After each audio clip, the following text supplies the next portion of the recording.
દિવસ છે અને ખુશીના દિવસે આપણે સ્ટાર્ટિંગ કરીએ છીએ વ્લોગની. તો મારા વ્લોગ જોવાના તમારે ભૂલવાના નથી. પ્લસ બીજું કે આવા આપણે કરીએ ગુડ મોર્નિંગ. તો લેડો મિતુભાઈ, ગુડ મોર્નિંગ, જય માતાજી. મિત્રેશ ગુડ મોર્નિંગ, જય માતાજી. તો જોઈ લો આપણે માતાજી ઘેર લાવ્યા છીએ ને, તો માતાજીની સ્થાપના કરવા માટે મિતુભાઈ પપ્પા તૈયારીઓ કરી રહ્યા તો સરસ મજાની. અને આ છે આપણા ઘરનું જ ડેકોરેશન બધું બરોબર. કોઈને પણ આવું ડેકોરેશન કરવું હોય ને તો કોન્ટેક કરી દેજો અમારા મિત્રસિંહના પપ્પાને, એટલે કે શૈલેન્દ્રસિંહ બાપુને બરોબર. એમનો મોબાઈલ નંબર છે 9908485121. જેને પણ આવી રીતે ડેકોરેશન કરાવવાનું હોય એ કોન્ટેક કરી દેજો. પ્લસ બીજું કે આપણે મંડપ ડેકોરેશનનું કરીએ છીએ બરાબર. તો બહુ મોટા પાયે છે શ્રી દીપેશ્વરી મંડપ ડેકોરેશન આપણા એનું નામ છે. તો ફટાફટ કોન્ટેક કરો અને બને રહે મારા બ્લોગમાં. હવે આગળ માતાજીની સ્થાપનાને કરીશું, બધી તમને બતાવીશું. તો જોવાનું ભૂલતા નહીં હો. જય માતાજી, જય રાજપૂતાના. જો આપણા પપ્પાએ હજાઈ દીધું છે. જો હવે સિરીજો મારવાની બાકી છે તો હજુ સિરીજો ને બધું બાકી નહીં પપ્પા. જો ઈલ્લા દશા માતાના અહીંયા બેસાડવાનું. હજુ પપ્પા કોઈક નવો વિચારે છે શું કરીએ એમ. બનાવવાની વિચારો તમે નીચે નીચે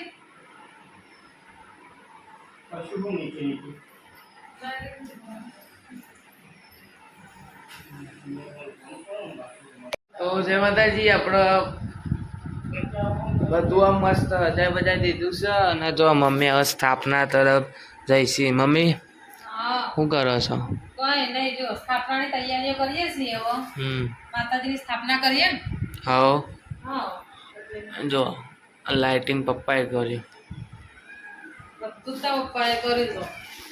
પેલી જો મૂર્તિ બોલો. બસ કામકાજ ચાલુ છે માતાજીનું. યાદ આવે ને એમ બધું લાવું છું. આવું કહેવાય અત્તર પત્તર.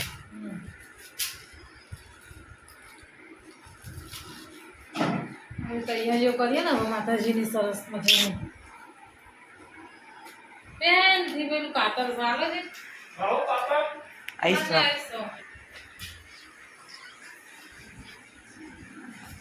આ ચૂંદડી લઈ લે.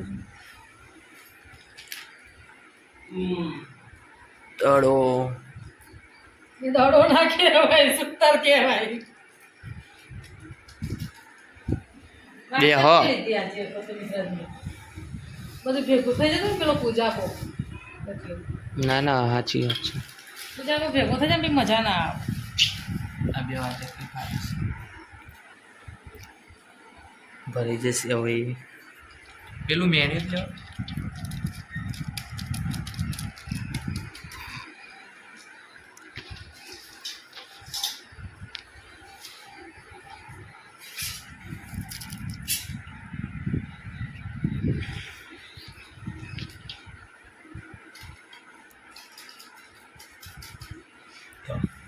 કંકુ યા વ્હાઈટ ગુલાબ હો. આ તો પેલી આ અબીર ગુલાલ ને કંકુ ને કહેવાય. અબીર ગુલાલ અને કંકુ. આ કંકુ જ ને. જો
માની જય.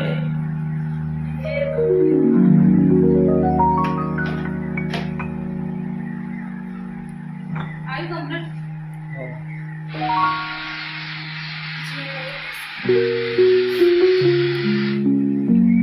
કર્ટન મૂકાય મૂક્યો. જેમ પ્લેટમાં સેટ કરવા દે પણ તો મને કીધું ખાઈ માં કર્ટન દેવા.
તને છે હું કરું ચલો બોલો માતાજી કરવાનો કરજો હેડો પછી ચોપડી વાંચવાની ને મૂકું હવે વિડીયો ઉતારવાનું બંધ કરી દઉં.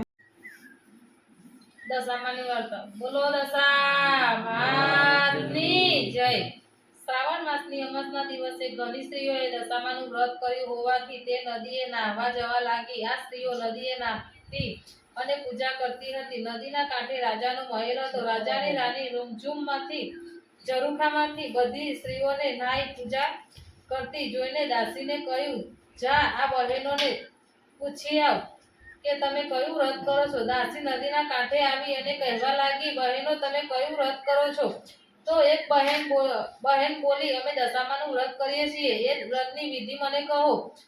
ત્યારે બીજી સ્ત્રી બોલી, 10 સૂતરના તાતના લેવા, તેને 10 ગાંઠો વાળવી અને દોરાને કંકુ લગાવી તે દોરાને હાથે અને કળશે બાંધી દેવો. એક માટીની સાંઢણી બનાવી તે સ્થાપના કરવી. દશામાના નામનો દીવો કરી પ્રાર્થના કરવી અને 10 દિવસ સુધી નકોડા ઉપવાસ કરવા અથવા એક ટાણું ભોજન કરવું. દાસીએ મહેલમાં આવી અને રાણીને બધી વાત કરી. પછી જ્યારે રાત્રે રાજા ઘરે આવ્યા ત્યારે એટલે રાણીએ રાજાને પૂછ્યું કે હું દશામાનું વ્રત કરું. ત્યારે રાજાએ પૂછ્યું કે દશામાનું વ્રત કરવાથી શું લાભ થાય. ત્યારે રાણીએ કહ્યું કે નિર્ધનને ધન મળે, પુત્રને પરિવાર વધે, સુખ શાંતિ અને સંતોષ મળે. આ રીતે વ્રત કરનારની દરેક મનોકામના પૂર્ણ થાય છે. ત્યારે રાજા અભિમાનમાં છલકાઈને બોલે છે કે મારે તો ધન દોલત રાજપાટ હાથી ઘોડા પુત્ર પરિવાર બધું જ છે. મારે ત્યાં કશી જ કમી નથી. તેથી વ્રત કરવું નહીં. આ સાંભળીને રાણીને ખૂબ જ ગુસ્સો આવ્યો. એ રિસાઈને ખાધા વગર પોતાના શયનખંડમાં જઈને સૂઈ ગઈ. આ બાજુ રાજા ઉપર દશામાં કૃપાયમાન થયા. રાત્રે દશામાં આવ્યા. તેના આખા રાજમહેલમાં ફરી વળ્યા. આથી સવારમાં રાજ્યમાં અંધાધૂંધી થવા માંડી. તિજોરીમાં એકેય પૈસો ન મળે. કોઠામાં જોવા ગયા તો અન્નનો કણ ન મળે. આ બધી વાત આખા નગરમાં ફેલાતા પ્રજાનો કહેવા લાગ્યા કે હે રાજા, તમે નગર છોડીને ચાલ્યા જાઓ. તમારા ઉપર દેવીનો કોઈ કોપ ઉતર્યો લાગે છે. તેથી તમારા માથે ખરાબ દશા બેઠી છે. આ સાંભળીને રાજા રાણી બંને પુત્રોને લઈને નગર છોડી ચાલી નીકળે. ત્યારે તો રાણી કહે છે કે આપની દશા ખરાબ છે તો આપણને જ્યાં જઈએ ત્યાં અહિત થશે. માટે અહીંથી રાજા ચાલી નીકળ્યો. રસ્તામાં બંને કુંવરો કહેવા લાગ્યા, અમે તો ભૂખ લાગી છે. પણ રાણી તેમને સમજાવીને રાખે છે કે એટલામાં એક ગામમાં બહેનપણીનું ઘર આવતા તે બંને કુંવરોને લઈને બહેનપણીના ઘરે જઈ અને કહે છે કે જરા બંને બાળકોને ખાવા આપને, આ બંનેને ખૂબ જ ભૂખ લાગી છે.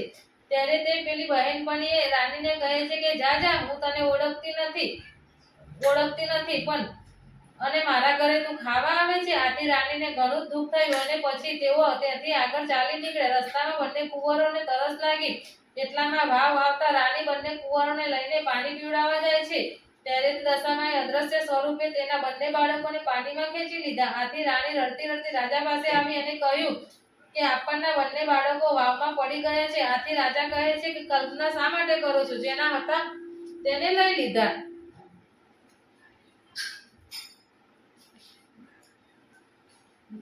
ત્યાંથી તેઓ આગળ ચાલી નીકળે. એવામાં રાજાની બહેનનું ગામ આવ્યું. ત્યારે રાજાએ કહ્યું કે આ તો મારી બહેનનું ગામ છે, તેને મળ્યા વગર કેમ જવાય? ગામમાં પખાલી સાથે કહેવાડ્યું, તમારા ભાઈ ભાભી તમને મળવા આવે છે. ત્યારે બહેને વિચાર આવે કે ભાઈની દશા ખરાબ હોવી જોઈએ, નહીંતર મારા ભાઈ હાથી ઘોડા પાલખી સાથે આવે.